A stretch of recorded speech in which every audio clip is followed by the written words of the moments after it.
달기로 해서 녹화도 들어가고요. 자, 이제부터 우리 구역장님들, 건찰님들 얼굴도 시시로 녹화가 될 수 있습니다. 그래서 자, 여기 계시면 될 것 같고, 제가 기도하고 시작을 하도록 하겠습니다. 하나님 아버지 감사합니다. 오늘 이렇게 토요일 날 이른 시간이지만 또 많은 분들 함께 참석해서 또 주님의 말씀을 배우고 또 이 공동체 안에서 서로 교제하며 아버지 그렇게 귀한 시간을 우리에게 허락해 주셨으니 너무나도 감사를 드립니다.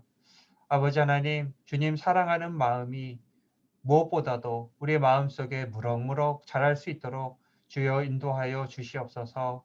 사랑이 가득하여서 정말 이 세상 가운데에서 주님의 형상과 그리스도의 향기로 살아가는 저희가 될 수 있도록 주님께서 함께하여 주시옵소서. 이 시간을 복되게 하시고 또 더 많은 우리 구역장님, 지역장님, 건찰님들 함께 참여할 수 있도록 그 발걸음 인도하여 주옵소서. 예수 그리스도의 이름으로 기도하옵나이다. 아멘. 아멘. 네, 반갑습니다. 많은 분들 참석해 주셔서 감사하고요. 먼저 하기 전에 한 가지 말씀드리면은 그 이름 바꾸기라는 게 있어요. 이름 바꾸기를 통해서 가능한 분들은 이름을 좀 이렇게 본인 뭐 빼고 그냥 이름만으로 해서 이렇게 올려주시면 좋을 것 같고, 지금 제가 얼굴을 다 몰라서 그러는데 AAA로 되신 분은 성함이 어떻게 되세요? 그 안경 끼시고. 저요? 예. 제 말씀 들립니까? 예, 잘 들립니다. 네. 아니 화면이 예전과 같이 달라가지고요. 저 네네. 전영숙 구역장입니다. 예. 죄송합니다. 돋보기를 썼습니다. 네네네. 저랑 심지어 만나 뵀는데도 제가 잘 못 알아뵀는데, 예, 그렇게 해주시면 감사하겠고요. 기도하는 동안에 우리 권혜미 건찰님 또 들어오셨고, 예, 이렇게 또 많이 오셨습니다. 반갑습니다. 예, 맞습니다. 예, 그 수요일 날 진행됐던 아담과 하와인데요. 수요일 날은 그 공유가 안 됐었어요. 그 설정이 좀 안 돼 있어서 소규모 회의실에서 공유가 안 되는 바람에 제가 말로만 설명을 드렸습니다. 오늘은 준비된 PPT를 가지고, PPT 보이시죠 지금? 네. 예. 준비된 PPT를 가지고 진행을 하도록 하겠는데, 이번 학기는 성경 인물 탐구로 1강부터 10강까지 진행이 됩니다. 그래서 오늘 첫 강은 아담과 하와. 저번에 그리고 제가 카톡방에 올려드린 것처럼 그 목록을 올려드렸어요. 1강부터 누구 그 다음에는 누구 다음 주는 이제 노아에 대한 이야기죠. 그래서 총 10명의 인물을 중심으로 성경 인물 탐구가 진행이 됩니다. 어떻게 보면 말씀대행진 진도에서 지나간 이야기인데요. 또 더 이렇게 디테일하고 자세하게 성경과 인물들에 대해서 알 수 있는 시간이니까요. 그리고 또 좋은 시간이 될 것 같습니다. 좀 이따가 다시 회부적인 사항은 나누도록 하고요. 자, 만약에 성경책을 가지고 계시다면은 2장을 피시면 될 것 같아요. 성경책 2장을 펴시면 될 것 같고요. 자, 아담과 하와, 이 최초에 등장하는 인물이죠. 아담 하면은 뭐가 많이들 떠오르시나요? 아담 하와 하면은 뭐 여러 가지 뭐 생각나는 게 떠오르실 수도 있어요. 제가 처음 와서 별명이 이제 아담이었어요. 제가 사이버 가수 있죠? 사이버 가수. 그 실물은 없는데, 예, 실물은 없는데 이제 여기서만 활동하는. 네, 뭐 그런 재밌는 것도 있지만 우리가 아담이라고 하면은 최초의 인류, 하나님이 창조하신 가장 첫 번째 사람, 인간이라고 이제 이야기를 할 수가 있죠. 그래서 우리가 아담과 하와를 이야기할 때 첫 번째 인간이다. 사람은 하나님이 지으신 첫 번째 인간이다. 포인터로 해서 자 보이시죠? 여기 첫 번째 인간을 우리가 아담, 그 다음에 이제 여자는 하와라고 이야기를 하는데 하나님의 형상을 따라 창조되었습니다. 여기서 아담이라는 말을 우리가 이제 고유명사, 그러니까 뭐 갑수나 뭐 갑도라 이런 어떤 고유명사죠.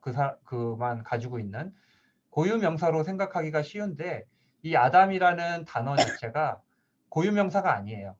일반 명사입니다. 무슨 뜻이냐? 이거는 흙, 사람 이런 뜻을 가지고 있는 일반 명사예요. 아담이라는 단어 자체가. 그래서 시편 8편을 보면은 이런 그 구절이 있죠. 사람이 무엇이간데 주께서 저를 생각하시며 인자가 무엇이간데 주께서 저를 권고하시나이까. 권고한다라는 말이 무슨 말이에요? 돌보신다라는 말이죠. 여기서 인자라는 단어가 히브리어로 뭐라고 기록이 되어 있냐면요. 인자라는 단어를 벤 아담이라고 이야기를 합니다. 벤이라는 말은 아들이라는 뜻이에요. 아들. 그래서 성경에 보면은 벤으로 시작되는 인물들이 많이 있죠. 뭐 벤하닷, 벤으로 시작되는 이름이 있는데 아들이라는 뜻이에요. 벤 아담, 사람의 아들, 인자라고 이야기를 하죠. 그래서 이 아담이라는 단어 자체는 어떤 고유명사가 아니라 사람을 지으신 분이 하나님이시다 하는 것을 나타내는 상징적인 단어로서도 우리가 이해를 할 수가 있다. 그래서 첫 번째 인간 아담이고요. 자, 두 번째는 여자인데요. 하와예요, 이름이. 이 하와가 어떻게 만들었어요? 예, 갈비뼈로요. 예, 갈비뼈. 어떻게 했어요? 아담을 잠들게 한 그 사이에 갈비뼈를 하나 취했대요. 되게 아팠을 것 같은데 아마 이것도 상징적인 표현일 수도 있습니다. 그래서 그 갈비뼈를 취해서 아담이 외롭지 않도록 아담이 막 외로워했거든요. 홀로 된 것으로 인하여서 너무나 외로워하였기 때문에 그 모습을 본 하나님께서 갈비뼈를 취해서 여자를 만드셨습니다. 그래서 남자와 여자가 있게 하신 사건이 창세기에 기록이 되어 있죠. 여기 갈비뼈에서 취했다라는 말 때문에 여성의 지위를 남성에게 굉장히 종속된 지위로서 해석하고 의미를 두는 그런 해석 방법이 굉장히 많이 있었죠. 남자의 외로움을 돌봐주기 위한 보조적인 수단, 어떤 남자의 업무를 위해 도움을 주는 보조적인 사람으로서 그렇게 여성을 생각하는 경우가 많이 있는데 전혀 그렇게 해석하거나 의미를 두면은 안 되는 것이죠. 하나님께서 사람을 지으실 때에 동일한 가치로 지으셨습니다. 뭐 아담은 흙으로 지어서 더 우월하고 여성은 갈비뼈로 지어서 더 열등하고 그렇지 않죠. 이것은 사람은 서로가 서로를 의지하고 도우면서 살아가는 사회적 존재임을 의미하는 것입니다. 사람은 완전하지 않아요. 로빈슨 크루소 그 소설을 보면은 사람이 홀로 살 수가 없잖아요. 무인도에서. 나 뭐 다 좋을 것 같은데 나 혼자 있으면 내 마음대로 하고 좋을 것 같은데 그렇지 못해요. 사람은 관계 속에서 누군가와의 관계 속에서 그리고 누군가와의 어떤 교류 속에서 소통 속에서 살아가는 존재이다. 그것을 이야기하는 것이지 남성의 우월함은 이야기하는 것은 아니다라는 것을 알아야 되겠죠. 그 다음에 아담과 하와는 어떤 존재예요? 네. 뜻을 거슬러서 최초의 죄를 지은 이 사람이 아담과 하와이다. 그래서 이 성경에서 사도 바울은 이 아담을 가리켜서 뭐라고 이야기를 하냐면요. 고린도 전서와 로마서의 두 책에서 아담은 오실 그리스도의 모형이다라고 이야기를 하게 됩니다. 그리스도의 모형이래요. 자, 그리스도의 모형이면 아담과 예수님이 어떤 동일한 존재라는 뜻이냐? 그게 아니에요. 그런 의미가 아닙니다. 아담도 죄인, 예수님도 죄인 이런 의미로 아담은 그리스도의 모형이다 이런 뜻이 아니에요. 자, 동일한 역할을 한다라는 거예요. 어떤 역할이냐? 자, 아담이 죄를 지음으로 인하여서 아담 혼자 그 죄의 대가를 치른 것이 아니라 누구까지 죄의 대가를 치르게 됐어요? 그 뒤로 예수님. 이어지는 모든 인류, 아담이 낳은 뭐 아벨, 가인, 셋, 그리고 그 뒤로 이어지는 모든 인류가 그 죄의 속박에서 자유롭지 못하고 결국 죄인으로 살아가게 되는 그런 결과로 이어졌어요. 이게 아담 모형론이에요. 그럼 그리스도 모형론은 뭐예요? 그리스도 한 분께서 하나님의 말씀에 전적으로 순종하심으로 인해서 의를 이루시고 하나님을 흡족하게 하시고 그래서 구원을 받으신 것처럼 부활하시고 생명을 얻으신 것처럼 그리스도 한 사람으로 인해서 어떻게 되는 거예요? 모든 인류가 생명으로 덧입혀지게 되는 그러니까 구조가 똑같죠. 아담으로 인하여서 모든 인류가 사망으로 덧입혀지고 그리스도 한 사람으로 인해서 모든 인류가 생명으로 덧입혀지게 되는 이게 모형론이지 둘이 동등하다는 존재가 아니에요. 그래서 신약과 연관지어서 이 죄지음을 사도 바울은 그리스도 모형론, 아담 그리스도 모형론이라고 이렇게 이제 이 모형론이라는 말은 성경에 등장하지는 않아요. 이거는 이제 신학자들이 부여한 하나의 이제 테마인 것이고 그러한 내용이 고린도전서와 로마서에 기록이 되어 있다. 그래서 아담과 하와는 첫 번째 인간이고 그 다음에 서로가 서로를 돕기 위해 지어진 인간이고 그 다음에 최초로 죄를 지은 존재이다라는 것을 알 수가 있습니다. 자, 인간 창조의 의미에 대해서 우리가 한번 알아볼 텐데요. 첫 번째는 뭐예요? 흙으로 직접 빚은 존재이다. 그래서 2장 7절을 한번 보시면은 성경책 2장 7절을 보시면은 뭐라고 기록이 되어 있냐면요. 여호와 하나님이 땅의 흙으로 사람을 지으셨다. 땅의 흙으로 지으셨다라고 이제 기록이 되어 있는데 여기 지으시다라는 말의 히브리어 의미는요. 토기장이가 흙을 빚는 거 보셨죠? 어디 그 도공 공에 이렇게 뭐 돌림판에서 이렇게 그릇 만드는 그 장면을 아마도 다들 보셨을 거예요. 그 장면이 이 2장 7절에 나오는 지으시다의 원래 의미입니다. 이렇게 그릇을 형태를 만드는 거. 그래서 하나님께서 인간을 직접 만드셨다라는 거예요. 흙으로. 이게 왜 의미가 있냐? 다른 피조물들이 많이 있죠.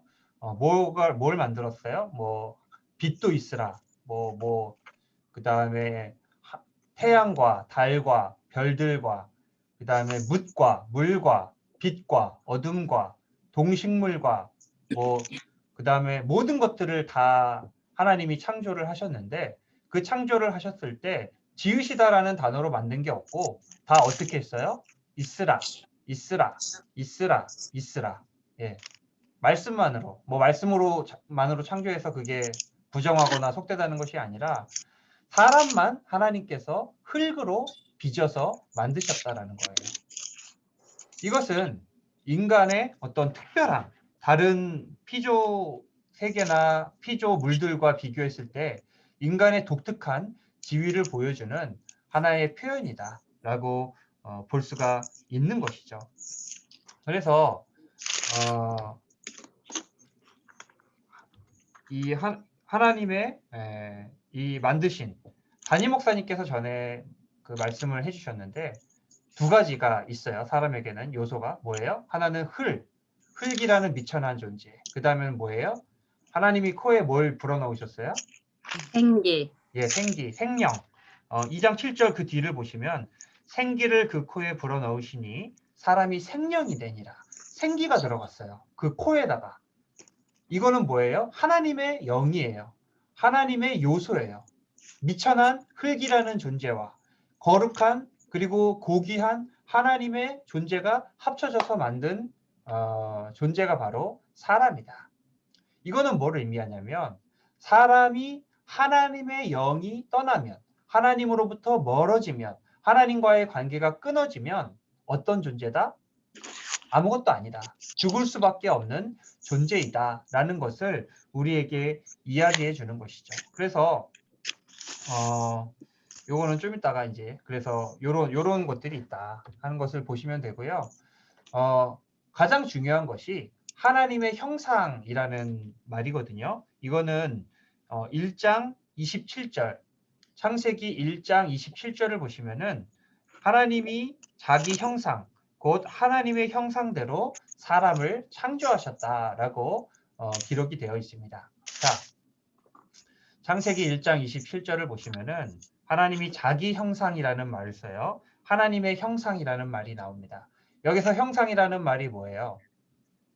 여기서 형상이라는 말은 눈으로 볼 수 있고 만질 수 있는 하나의 모양을 형상이라고 이야기를 해요.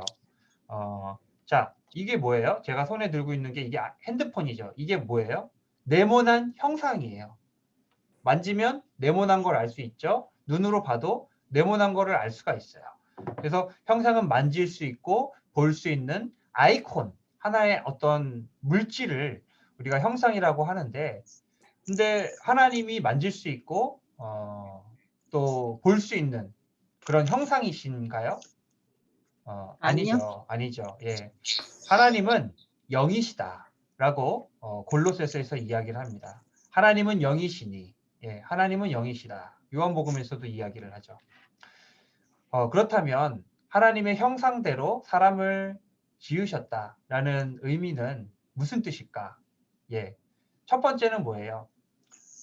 모양, 똑같은 모양. 하나님도 눈 두 개, 코 하나, 입 하나 이렇게 있다는 그런 뜻이 아니라 하나님이 가지고 계신 성품과 인격이 사람의 영혼과 양심과 마음속에 그대로 아로새겨졌다라는 뜻을 가지고 있다라는 거예요.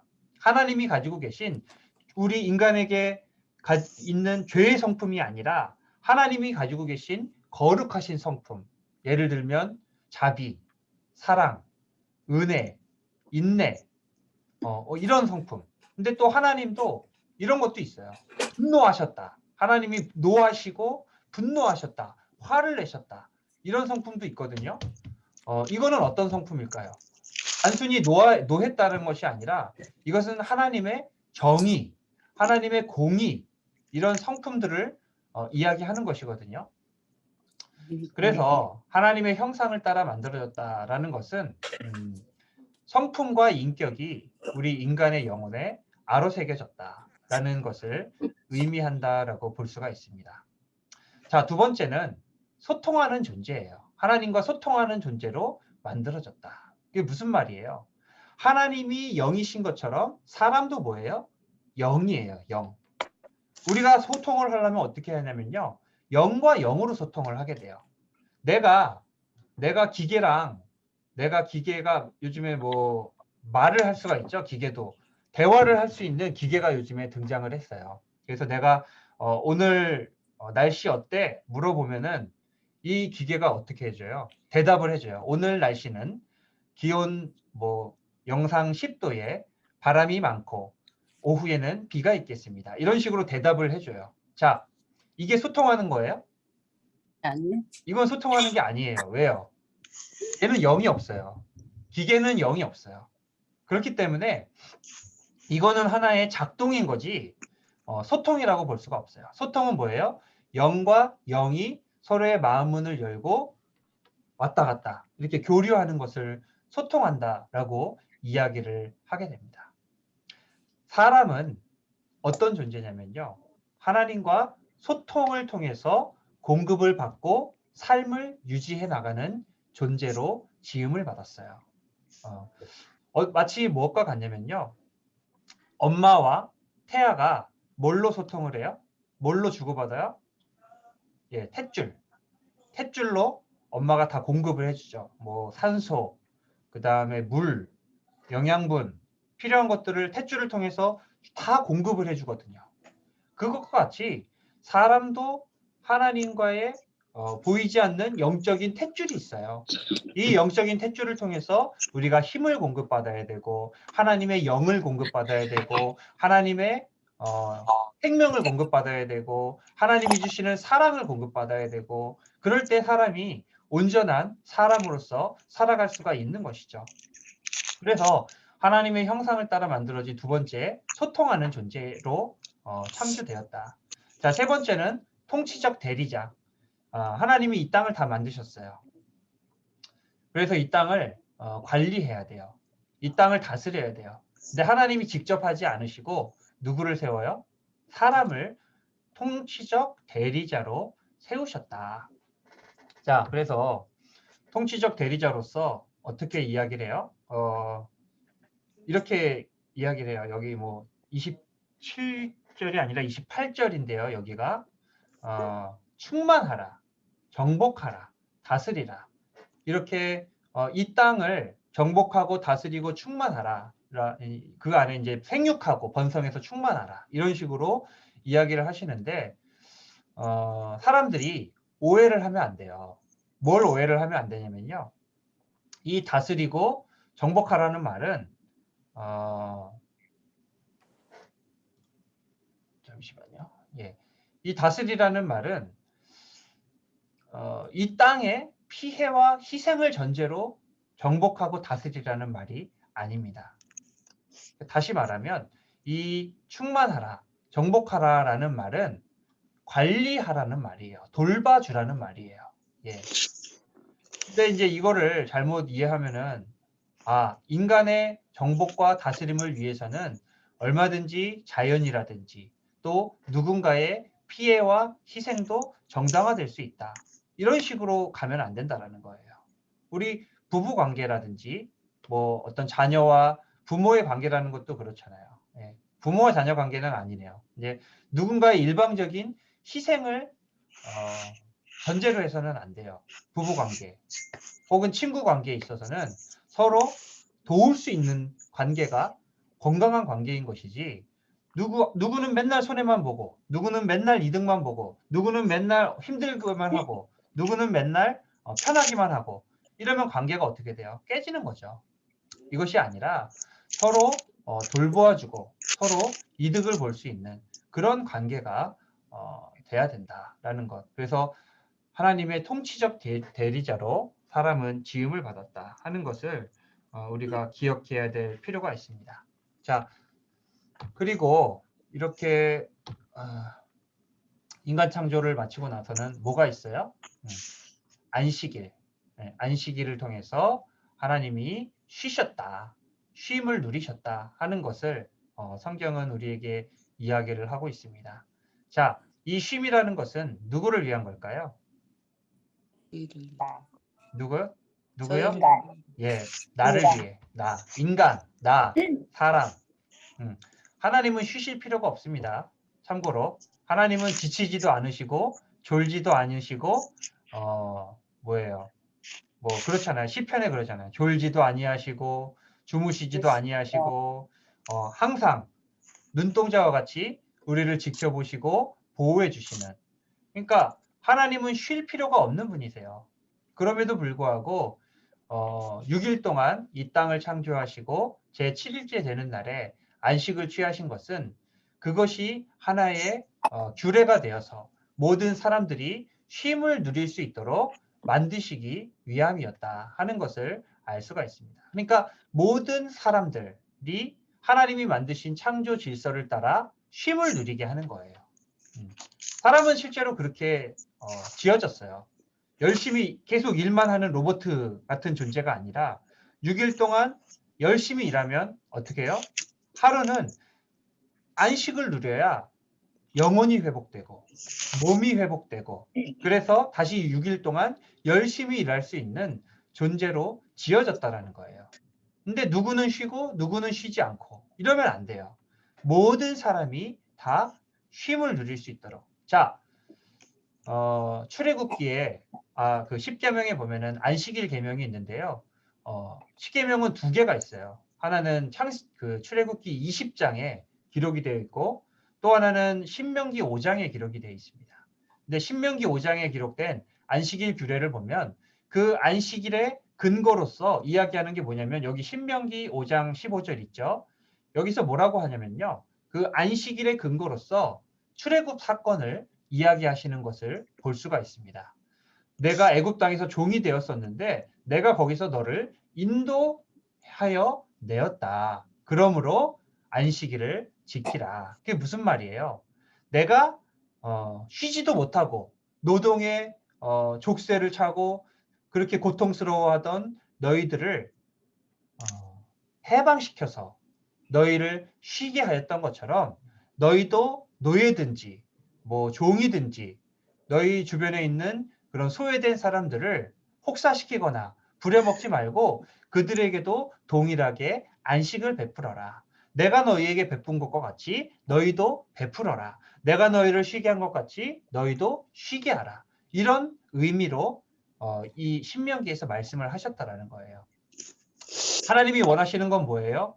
하나님이 만드신 창조 질서를 따라 모든 사람들이 안식을 누리는 거예요. 쉼을 누리는 거예요. 쉬고 회복의 어떤 기쁨을 누리는 것이 하나님이 진짜로 원하시는 이 안식일의 참된 의미가 된다라는 것을 우리가 알아야 된다는 것이죠. 그래서 이 안식일은 이 이스라엘에게 주신 것인 동시에 모든 인류에게 주신 하나님의 이 자비와 사랑의 표현이다. 자, 오늘날에는 우리가 일요일날 쉬는 게 당연하잖아요. 오늘날 6일 일하고 하루 쉬는 거는 뭐 다 그렇게 못 쉬지만 하나의 그 불문율처럼 돼 있잖아요.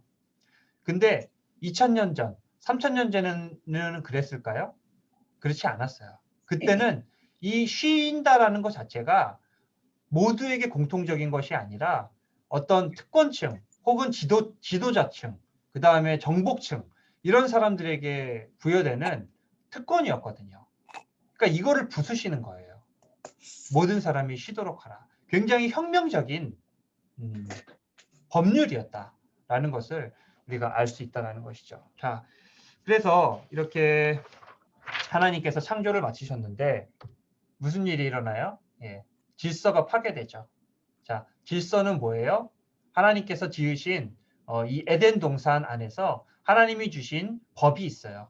두 개의 나무가 있어요. 하나는 뭐예요? 생명나무가 있고 하나는 선악을 알게 하는 나무가 있는데 이 중에서 선악을 알게 하는 이 나무를 제외한 나머지는 너희가 가서 먹어도 된다.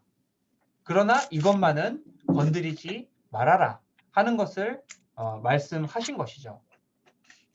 자, 그런데 이것을 지키나요, 안 지키나요? 여기에 누가 등장을 해요, 이제? 뱀. 예, 뱀이 등장을 하죠. 뱀이 이렇게 등장을 합니다. 네. 자, 이런 장면을 그리고 있는 그림들이 굉장히 많은데 그냥 어떤 그림에서는 그냥 단순히 뱀이라고 했으니까 뱀이라고도 하는데 사실 많은 해석 중에 이 뱀을 사탄으로 보죠. 사탄으로 보는데 특별히 이 사탄의 성품에 대해서 예수님이 하신 말씀이 있어요. 이 요한복음 8장 44절에서 사탄이 어떤 존재인가를 본질에 대해서 이야기를 하는데 뭐예요? 하나는 속이는 자이고 하나는 살인하는 자이다. 자, 그는 처음부터 살인한 자요. 진리가 그 속에 없으므로 진리에 서지 못하고 거짓을 말할 때마다 제 것으로 말하나니 이는 그가 거짓말쟁이요. 거짓의 아비가 되었습니다. 자, 왜 속이는 자이고 살인하는 자예요? 사람들을 유혹해요. 템테이션, 유혹하는 거죠. 사람들을 유혹해서 꿰어요. 그래서 말을 속여요. 사람들을 말을 교묘하게 해서 하나님의 말씀을 변질시키고 그래서 이 사람을 속이고 그 목적이 뭐예요? 하나님으로부터 멀어지게 하는 거예요. 하나님의 말씀에 불순종하게 하는 거예요. 하나님의 말씀에 불순종하고 하나님으로부터 멀어지게 되면 어떻게 되는 거예요?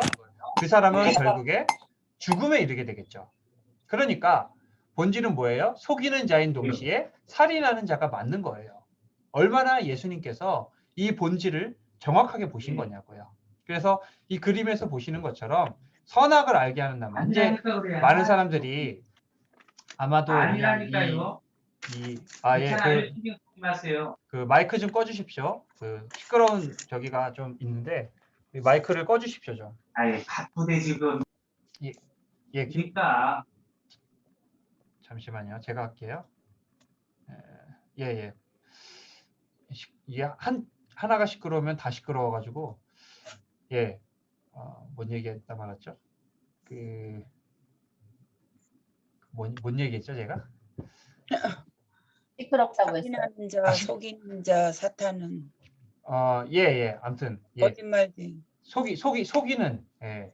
속이는 자, 살인하는 자, 이게 굉장히 본질적인 해석에 가깝다. 그래서 결국에는 여기에 속아서 먹게 되죠. 이 지금 사과처럼 보이죠? 많은 사람들이 이제 이 선악을 알게 하는 나무를 사과라고 이제 그렇게 생각해서 아마 그림들이 대부분 이런 과실이 열려 있는데 사실 몰라요. 이거는 저희가 알 수가 없고 사실 그 당시 가보신 분 없잖아요. 그 아담과 하와 때 어떤 장면인지 보신 분 아무도 없잖아요. 이제 그래서 선악을 알게 하는 나무로만 기억을 하시면 될 것 같아요.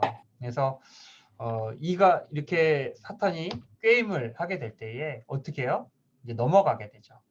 그 뭐라고 하냐면은 먹음직도 하고 보암직도 하고 지혜롭게 할 만큼 탐스럽기도 한지라. 그래서 마음에 뭐가 일어나요? 욕심, 탐심. 자, 욕구와 욕심, 탐심은 비교해야 됩니다. 욕구는 뭐예요? 욕구는 내게 필요한 것을 갈망하는 게 욕구예요. 배고프면 먹어야 되고 졸리면 자야 되고. 요거는 뭐예요? 욕구예요, 욕구. 욕구는 없어서는 안 돼요. 근데 탐심, 욕심은 뭐예요? 필요하지 않은 것인데도 불구하고 그것을 내 것으로 가지고 싶어 하는 것을 우리는 욕심이라고도 하고 탐심이라고도 이야기를 합니다. 이게 필요 없어도 먹고 살거든요. 아담과 하와가 이미 충분히 다 하나님이 주셨는데 보니까 이거 있으면 좋을 것 같아요. 그리고 사탄이 이 아담과 하와에게 한 이야기는 뭐예요? 네가 누구와 같이 되리라? 하나님과 같이 되리라. 네, 하나님과 같이 되리라. 하나님과 같이 될 필요가 없어요. 그렇지 않아도 충분히 살아요. 그런데 하나님과 같이 될 것이다 라고 그렇게 이야기를 해요. 그러니까 마음의 탐심, 내가 하나님과 같이 된다고, 내가 하나님 없어도 살 수 있다고 라고 하는 이런 탐심의 마음들이 일어나게 됩니다. 그리고 선악과를 먹게 되죠. 그 순간 뭐가 일어나요? 선악을, 벌거벗음과 부끄러움과 죄와 허물을 분별할 수 있는 마음이 생기게 돼서 하나님을 피하게 됩니다. 하나님으로부터 피하게 되죠. 하나님으로부터 피한다는 말은 무슨 말이에요? 하나님과 멀어진다라는 뜻이고, 하나님과의 멀어진다라는 말은 하나님과의 관계가 어떻게 됐다라는 말이에요? 끊어졌다. 예, 단절됐다라는 것을 자, 이처럼 불순종과 죄는 뭘 발생시켜요? 하나님과의 관계에 단절을 만들고 이것이 죄가 되고 결국에는 어떻게 돼요? 사망에 이르게 되는. 아까 뭐라고 그랬어요? 하나님과 우리의 관계는 태아와 산모와 같다. 근데 탯줄이 중간에 닿지도 않았는데 끊어져요. 어떻게 돼요? 점점 죽어가는 거죠.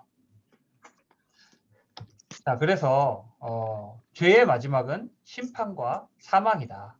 야고보서 1장 15절은 욕심이 잉태하는 즉 죄를 낳고 죄가 장성하면 뭐가 된다고요? 사망을 낳는다라고 말씀하셨거든요. 그러니까 이 마음속에 일었던 이 욕심 때문에 아담과 하와가 결국 죄를 짓게 되었고 이 죄가 결국엔 뭐로 이어지게 된다? 사망과 심판으로 이어지게 되더라. 이것은 아담과 하와의 이야기인 동시에 누구의 이야기예요? 우리. 예, 우리 모든 사람들에게 적용되는 죄의 원리예요. 죽음의 원리예요. 욕심. 끊임없이 우리의 마음속에 사탄이 뭘 불어넣냐면요. 더 가져. 네가 가질 자격 있잖아. 왜 양보해? 네가 충분히 가져도 되는데 더 많이 가져. 더 편해. 더 많이 쌓아놔. 이런 식으로 이런 식으로 한단 말이에요. 그러면은 욕심이 생기게 되고 죄를 짓게 되고 결국에는 사망으로 이어지게 되는. 이거는 우리의 이야기다. 우리의 이야기다. 라는 것을 알 수가 있죠. 자, 이제 더 이상 인류에게 소망과 희망이 없지만 누가 우리의 희망이 되어 주시나요? 그리스도. 네. 하나님이 우리를 구원하시는 소망이 되신다라는 것을 알 수가 있죠. 자, 가죽옷을 입혀주세요. 이게 창세기 3장 21절이에요. 3장 21절을 보시면은 여호와 하나님이 아담과 그의 아내를 위하여 여기 뭐가 있어요? 가죽옷을 지어 입히시니라. 여기 지금 벌거벗었죠. 여기 아담이고 여기 하와인데 지금 벌거벗고 부끄러움을 알게 됐어요. 온 몸에 수치와 부끄러움이 다 드러나게 됐어요. 그런데 하나님께서 가죽옷을 지어서 이들에게 입혀주셨어요. 그래서 그 부끄러움을 가려주셨어요. 자, 이것이 구원이고 원시복음이라고 이야기를 합니다. 왜냐? 이 원시복음이라고 이야기하는 이유. 복음은 누구와 관련된 이야기예요? 예수님과 관련된 이야기잖아요. 근데 이 가죽옷이 왜 예수님과 관련된 이야기인가? 왜 원시복음이 될 수가 있는가? 왜냐? 이 가죽옷은 희생을 통해서만 만들어질 수 있는 것이기 때문에 그렇다. 예. 하나님께서 이 아담과 하와의 부끄러움과 죄와 이 벌거벗음을 가려주시기 위해서 어떻게 하신 거예요? 이 에덴 동산에 있었던 동물을 희생시키신 거예요. 이 동물이 피를 흘려야 됐고 죽임을 당해야 됐고 그래서 껍질이 벗겨지는 이 고통을 통해서 가죽옷이 탄생을 했어요. 그래서 이 아담과 하와의 죄가 가려지게 되었다라는 것이죠. 자, 이것은 이 하나의 예표라고 이야기를 할 수 있는데요. 예수 그리스도의 예표가 된다. 예수님께서 우리의 허물과 우리의 죄를 가려주시기 위해서 뭐가 되신 거예요? 예, 희생양이 되셨어요. 희생양, 가축이 되신 거예요. 희생 가축이 되신 거예요. 그래서 예수님께서 피를 흘리시고 예수님께서 우리가 당해야 될 모든 고난과 수치를 대신해서 다 당하시고 그래서 예수님의 보혈의 옷으로 우리를 덮어주신 거예요.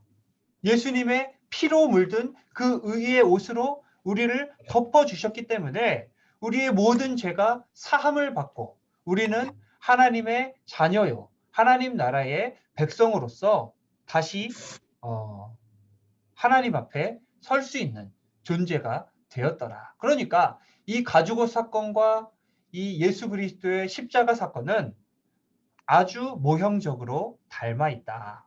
그래서 이 가죽옷 사건을 일컬어서 우리가 원시 복음이다. 최초의 복음 사건이다. 라고 이야기를 하게 된다라는 것이죠. 그래서 이 창세기의 이 이야기는 뭐예요?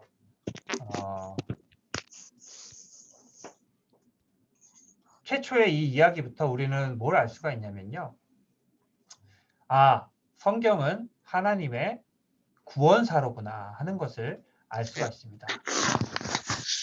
성경은 이 아주 1장부터 창세기 1장부터 3장까지만 우리가 봤잖아요, 지금. 근데 이 1장부터 3장까지가 반복된다라고 보시면 정확합니다. 예. 끊임없이 사람은 뭘 해요? 하나님 앞에서 죄를 짓고 하나님으로부터 멀어져요. 죄를 지어서 하나님과의 관계를 깨뜨려요. 하나님과의 언약을 깨뜨려요. 그러면은 또 어떻게 해요? 하나님이 오셔서 새로운 계약을 맺으시고 또 사람들을 구원하시고 계속 이게 반복되는 것이 뭐예요? 이 성경의 이야기다. 그래서 성경을 한마디로 요약하면 하나님의 구원 역사다라고 이야기할 수 있는 것이고 이 구원 역사를 한마디로 줄이면 뭐예요? 성경은 하나님의 사랑이다. 예, 사랑이다라고 그렇게 이야기를 할 수가 있는 것이죠. 그래서 앞으로 등장하는 많은 인물들이 있는데 이 인물들을 통해서 계속해서 그 하나님의 구원 역사가 나타납니다. 다음 주에 이제 노아에 대해서 우리가 함께 살펴볼 텐데요. 노아에서도 마찬가지예요. 그 노아를 통해서 어떻게 하나님의 정의와 공의뿐만 아니라 사랑과 자비가 나타나게 되었는가 하는 것을 살펴볼 수가 있습니다. 그래서 많이 참석해 주시고요. 계속해서 올 이번 학기 동안 많이 기대해 주시고 하시면 좋겠습니다. 자, 여기서 마치도록 하고요. 몇 가지 연의 말씀을 좀 드리도록 하겠습니다. 일단 신방 관련해서 제가 이제 카톡방에 구역장방과 건찰방에 이제 다 올려드렸는데요. 지금 잡고 있습니다. 한 주에 몇 구역이 이렇게 일정상 이렇게 같이 들어있죠. 그래서 어떻게 할 수밖에 없냐면 선착순으로 할 수밖에 없어요. 그러니까 먼저 신청해 주신 분이 먼저 날짜를 잡아서 이렇게 진행되기 때문에 빨리 알려주시면 좋을 것 같아요. 저한테 먼저 어느 때든지 구역장님 혹은 건찰님들도 구역장님과 함께 협력을 해서 같이 구역을 이끌어 가시는 데에 도움을 주셨으면 좋겠고요. 지난 수요일에도 제가 말씀을 드렸는데 건찰님들에게도 이제 권한을 부여해서 뭐 이렇게 뭐 볼 수 있는 거든지 아니면 구역 명단이든지 요것을 들여서 전화 신방을 하셔야 됩니다. 이제는 전화 신방을 하시고 물론 구역장님과의 협의하에서요. 그래서 좀 이 구역원들을 돌보는 일들을 같이 힘써 주시면 좋을 것 같아요. 건찰은 예비 구역장이에요. 예비 구역장인 동시에 인턴 구역장이에요. 인턴 구역장. 그래서 계속해서 그런 것들을 좀 알아가셔야 되고 뭘 알아가느냐? 뭐 방법은 다 뻔해요. 그게 아니라 내가 우리 구역 안에 있는 구역원들의 사정을 속속들이 알고 있다. 잘 알고 있다. 그래서 위로할 수 있다. 이러면 자격이 이미 갖춰진 거예요. 그래서 그런 것들을 힘써 주시면 좋겠고 또 여기 많이 참여해 주시면 좋겠고 그래서 대신에 이제 물어보시는 분들이 많이 계세요. 대면 신방이 가능한데요. 일단은 원래는 4인까지 가능했었는데 어제 발표난 거 보니까 뭐 8인, 9인 이하로 이제 뭐 이렇게 변화될 거라는 소식이 있어요. 근데 그거는 아직 이제 확정된 것이 아니기 때문에 그거 확정되면은 제가 다시 카톡방을 통해서 그리고 다음 주 우리 구역 리더 모임을 통해서 말씀드리도록 할 거고요. 대신에 뭐는 안 되냐면요. 이제 제가 찾아갈 수가 있잖아요. 그래서 뭐 이제 집 앞에서 제가 이렇게 잠깐 만나서 이야기 나누고 기도하는 거는 괜찮아요. 마스크 쓰고. 근데 이제 아유 목사님 여기까지 오셨는데 잠깐 들어왔다 가세요. 이거는 안 됩니다. 이거는 안 돼요. 법적으로도 안 되고 근데 그거는 교회로서도 부담이 될 수 있는 일이기 때문에 우리 구역장님들, 지역장님들께서 그런 부분들 좀 잘 기억하셔서 제가 차를 타고 가서 그 집 앞에서 잠깐 나오라고 하셔서 잠깐 뭐 한 3분, 5분 기도해드리고 오는 건 괜찮아요. 근데 들어갈 수는 없습니다. 대신에 만약에 이제 대면 신방이 필요하다. 좀 그런 거를 정말 뭐 온라인도 잘 안 되고 나는 좀 한번 보고 싶고 해서 하면은 엣지가 지금 운영은 하지는 않는데요. 엣지를 잠깐 열어서 거기 회의실이든지 거기 들어가서 이렇게 모임을 가지려고 합니다. 마스크는 다 써야 돼요, 당연히. 그렇게 진행할 테니까 그거 아니면은 온라인으로 기본적으로는 다 진행이 됩니다. 온라인 신방으로 줌을 통해서 진행되겠죠. 그래서 가족 단위가 이제 기본이고요.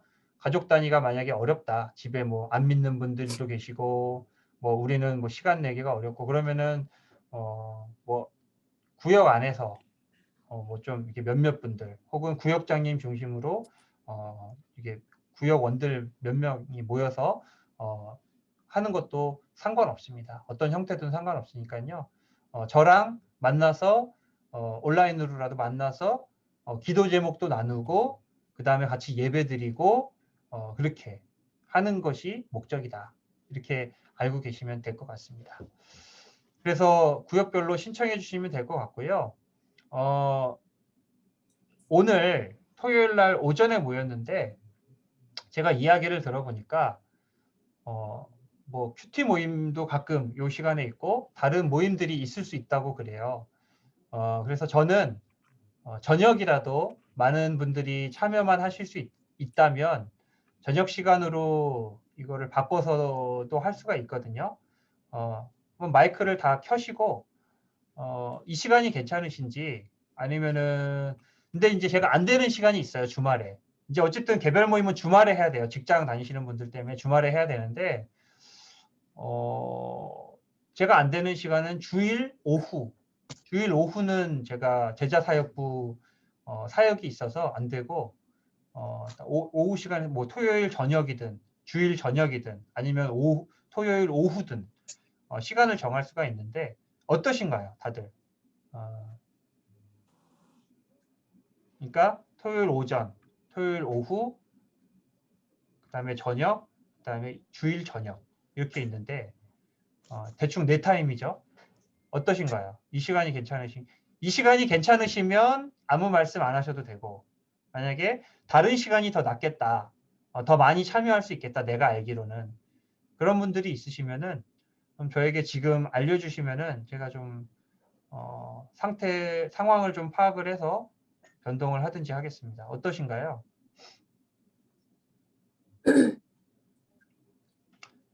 지금 현재 시간은 괜찮은데 시간을 좀 앞당길 수 있을까요? 한 9시 반이나 9시 정도? 9시 반은 9시나 9시 반은 안 돼요. 왜냐하면 목사님 답해드리셔야 돼. 9시 반에 경건회를 해요, 제가. 아, 네. 예, 그러면 그래서 이 시간 괜찮습니다. 조금 만약에 땡기려면은 정말 많이 땡기면 10시. 10시. 예, 10시가 또 이제 이 집사님은 이제 빠른 게 좋으실 수도 있는데 너무 빠른 게 또 부담스러우신 분도 계세요. 예, 그런 분도 계세요. 예, 그래서 네. 불편하지 않아도 괜찮습니다. 예. 그러면 이 시간 일단 10시 반으로 일단 픽스해서 개별 모임을 진행을 하도록 하겠습니다. 일찍 일어나고 좋죠, 뭐. 네. 저만 좋은가요? 아무튼 뭐 아니요. 예. 뭐 그거는 뭐 얼마든지 저한테 말씀 주시면은 제가 수정할 저기가 있으니까요. 예. 혹시 오늘 강의나 앞으로 이제 한 학기 동안 진행될 구형 리더 모임에 대해서 궁금한 부분이나 있는 분 있으시면 질문하셔도 됩니다. 아니면 신방에 관해서. 제가 물어볼게요. 네. 17구역 구역장입니다. 다름이 아니고요. 그 최기수 집사님 같은 경우는 그 구역장하고 이제 지금 대화는 못했고요. 문자로 연락을 했거든요. 네. 그래서 그분은 좀 뭘 하고 싶어 하시는 분 같아요. 뭘 언제나 해요? 보면 열성적이고 열정적이고 그래서 목사님 제 생각은 제가 이제 구역장 일을 잘 못하고 있잖아요. 예. 그래서 올해는 어차피 이렇게 시작이 됐으니까 내년에는 어떤 분이시든지 구역장을 좀 바꾸셨으면 좋겠어요. 좀 활동적이신 분으로. 그리고 이제 이제 알다시피 저희 구역에 그 여러 어르신들이 많잖아요. 예. 예, 그런 분들하고는 목사님이 제가 전화는 미리미리 드려놓을게요. 그 카톡에 이렇게 영상으로 못 하시니까 카톡에 그 페이스북 그 전화 있잖아요.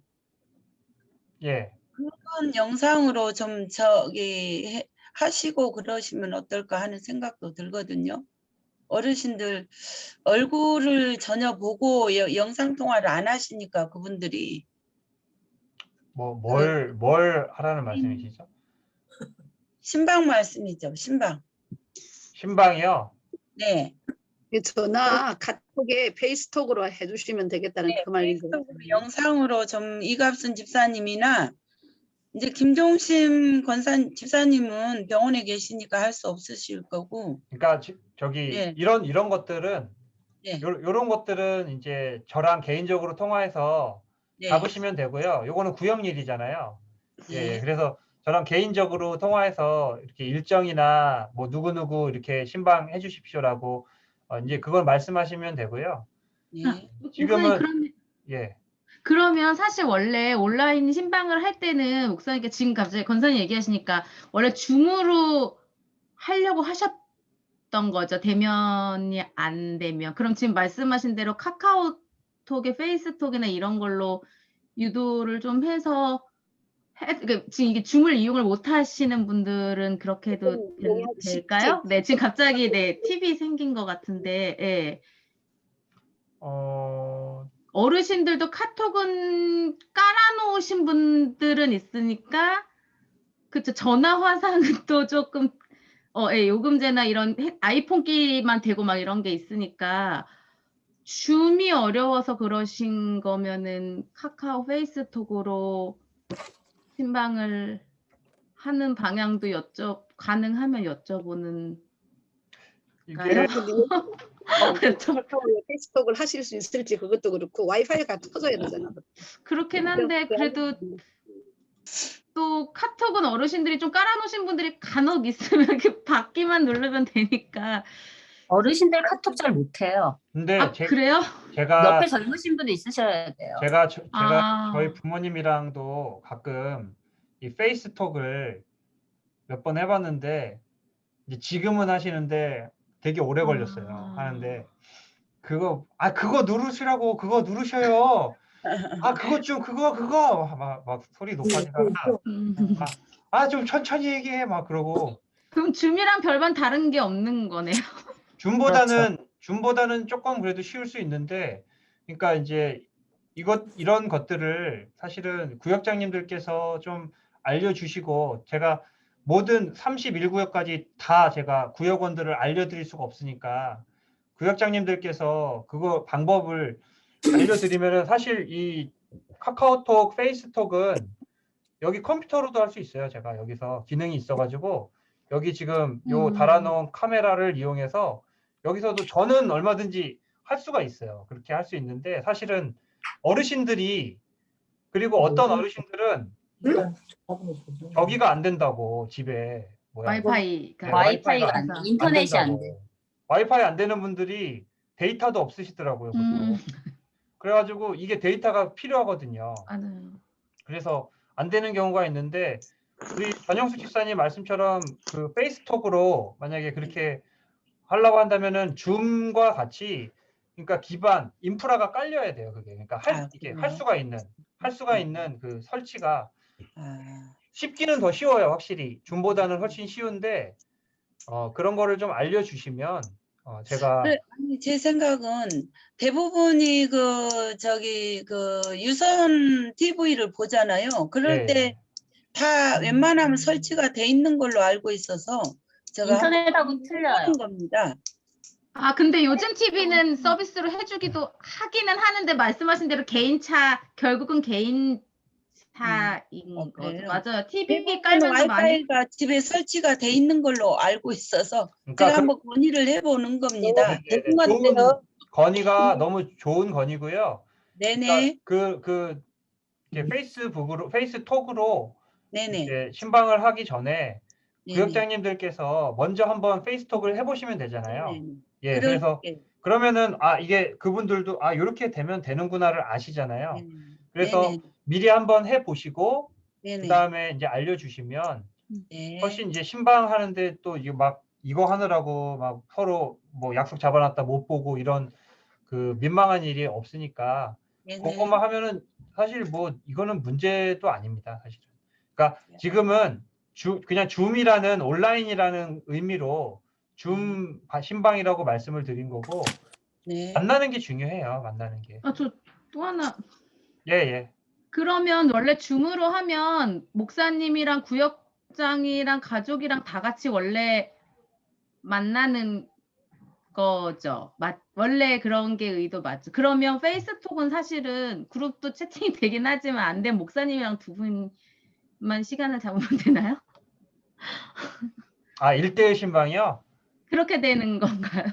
그거는 개개인에 따라서 사정에 어. 따라서 직접 만약- 원하시는 분은 그 구역장하고 지역장 안 따라가도 되지 않겠어요? 개인적인 그렇게 그 되는 때문에 나눠야 되니까. 일대일- 원하는 분에 따라서. 1대1 신방이면은 그냥 통화 아닌가요, 그게? 그냥 그래도 신방이라기보다 통화 아니에요, 그냥? 그런가요? 우리 보통은 이제 페이스톡으로 하면 구역장이랑 구역 그 친구가 같이 보기가 어려울 것 같아서 한번 여쭤봤어요. 어떤 좀 이렇게 방이나 이런 데 들어가셔서 카페 같은 데는 시끄러우니까 안 되고 어디 좀 조용한 데 가셔서 폰을 이렇게 멀리다가 이렇게 해 놓으시고 먼 화면으로 두 분 잡으시면은 이것도 뭐 안 되지는 않아요. 다 되는데 그런 것도 저랑 상의해서 제가 뭐 가능한 방법은 제가 알려드리고 근데 제가 전화 신방하면서 뭐 한 20분 전화 신방할 때도 있거든요. 그러면 그때 이제 보통 뭐 한참 얘기하시면은 제가 기도 한번 해드려요. 그럼 이거랑 뭐 그렇게 별 차이가 없을 것 같은데 그게 이제 하여튼 1대1 신방이면은. 제가 볼 예, 때는요, 목사님, 예. 저기 대면 신방이 아니고 어쨌든 영상이든 줌이든 뭐 캐톡이든 이런 방법으로 하기 때문에 개개인의 어려움은 있을 것 같아요. 그래서 어르신들 힘드신 분들은 뭐 전화로도 하시고 또 줌으로 할 수 있는 가족은 줌으로 하고 그랬으면 좋겠습니다. 예, 그럼요. 다 지금 그렇게 진행이 되고 있습니다, 실제로. 네. 그러니까 그 모든 구역장이 목사님 다 거기를 참석하거나 그럴 수 없으니까요. 그 전화로 구역장이 날짜를 잡거나 시간을 잡거나 해서 알려드리면 목사님이 진행하시는 것이 좋으실 것 같아요. 저희 구역은 어쨌든 젊은 사람은 모르겠는데 나이 드신 분들은 어차피 그 줌이나 이렇게 우리가 할 수 있는 영상이 없으니까요. 제가 예. 올려드린 것 같은데 안 올려드렸나요? 그거 안 올려드렸나? 그 기본은 이렇습니다. 그 네. 기본은 구역장님, 지역장님이 동행하는 게 기본이에요. 일단은. 네. 근데 이제 구역장님이나 지역장님이 동행 못할 경우에는 권찰이 동행합니다. 네. 예, 권찰이 동행 못할 경우에는 저 혼자 갑니다. 이렇게 네. 진행이 되는 거예요. 그러니까 참여하실 수 있는 시간은 우리 네. 지역장님, 구역장님들 같이 동행해 주셔서 네. 저기 뭐 페이스톡이든 줌이든 같이 들어와 주시고 거기서 특별히 이제 기도해 주셔야 돼요. 우리 네. 권찰님, 권찰님도 그렇지만 지역장님, 구역장님들은 와서 기도해 주시고 교구장을 도와서 같이 구역원들을 돌보는 일에 참여합니다. 이게 기본이에요. 근데 정말 안 되는 경우에는 저 혼자 가요. 뭐 어느 교회든 이거는 마찬가지예요. 어느 교회든 마찬가지고 그 기본 일반 원리가 있기 때문에 지금 그 집사님 말씀하신 거는 내가 바쁘다 이제 그러니까 이제 가셔라 이렇게 이제 이야기가 되시는 거잖아요. 그러니까 그 원리 하에서는 그렇게 돼요, 그게. 그러니까 지금 뭐 제가 뭐 시간도 안 되는데 무조건 참석하셔라 이런 말이 아니니까 그런 거는 오해 없으셨으면 좋겠어요. 예. 하여튼 제가 그 할 수 있는 범위 내에서 목사님 그러니까 현관 앞에서 신방을 하시든 뭐 전화로 하시든 구역장이 전화로 한다든지 하면은 동행을 할 수가 없잖아요. 그러니까 전화 신방 해야죠. 그런 거는 그냥 제가 혼자 전화 신방 해야죠. 목사님이 이제 하셔야 되잖아요. 그러면 전화로 같이 동시에 할 수는 없는 거잖아요. 그런 경우에는 어떻게 해야 됩니까? 전화 제가 신방은 먼저 그분들을 통해서 미리 말씀드리고 아니요. 전화 신방은요. 예. 전화 신방은 온라인 신방이 안 될 경우 혹은 대면 신방이 안 될 경우에 네. 제가 혼자 하는 거예요. 그거는. 예. 전화를 같이 할 수는 없잖아요. 네, 알겠습니다. 예. 그러니까 그거는 일단은 우리 구역장님, 구역장님께서 네네. 신방 일정을 잡아서 저에게 알려주세요. 제가 거기 올려드린 게 그거예요. 네. 일정 알려달라. 그러면 네. 그 일정을 가지고 제가 적절하게 거기다가 이제 그 진행을 할 테니까 네. 일단 그거를 먼저 알려주시면 됩니다. 네. 그럼 우리 여기 17구역은 구역장인데요. 저기 4월 이후에 날짜를 잡아야 되는 거죠? 제가 네. 카톡방에 올려드린 거기 범위에 맞게 하시면 됩니다. 아, 네. 올려 주셨습니까? 예, 못 봐가지고 죄송합니다. 제가 이미지 파일을 올려드렸으니까요. 네네. 거기 알겠습니다. 보시면은 며칠부터는 며칠까지 몇 구역에서 몇 구역 이런 식으로 네. 날짜를 정해 드렸어요. 네, 알겠습니다. 이렇게 맞춰주시면 되겠습니다. 네. 네, 감사합니다. 좋은 의견도 감사하고요. 이제 페이스톡도 할 수 있으면 좋아요. 그걸로 할게요. 근데 그건 1대1이에요. 근데 거의 1대1. 네네. 예. 그렇죠. 그러니까 다중으로 할 수가 없어서 아무튼 뭐 무슨 수라도 저는 써서 신방을 진행하겠습니다. 네, 이렇게 알고 계시면 되고요. 아무튼 오늘 이렇게 참여해 주셔서